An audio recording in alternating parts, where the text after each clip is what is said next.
In today's video, I'm going to teach you how to edit a hyperlink in Adobe Acrobat Pro. Start by launching Adobe Acrobat on your device. For editing hyperlinks, make sure you're using Acrobat Pro rather than the free reader, since the editing features live in the Pro toolset. Interfaces can vary slightly by version, but the workflow is the same. Open the PDF you want to update.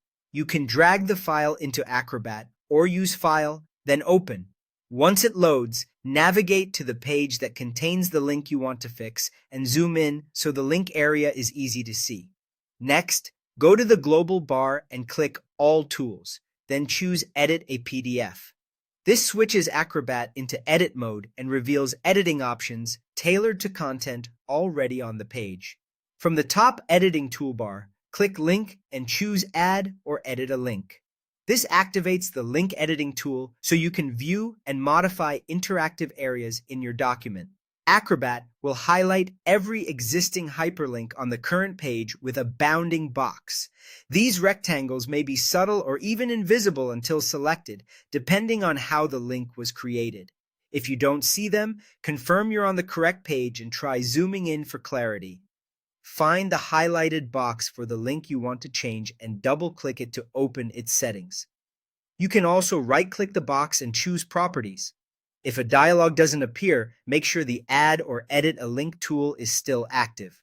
In the Link Properties window, switch to the Actions tab. This tab controls what happens when someone clicks the link, which is exactly what we need to adjust.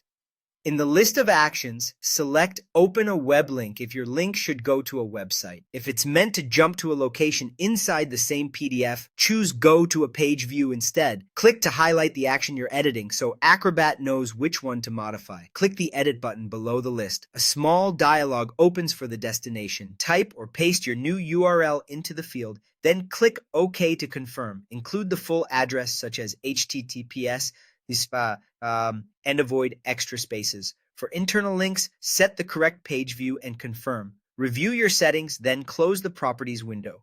When you return to regular viewing, click the link to test it and make sure it opens the right destination. If you need to update additional links, repeat the same process for each one.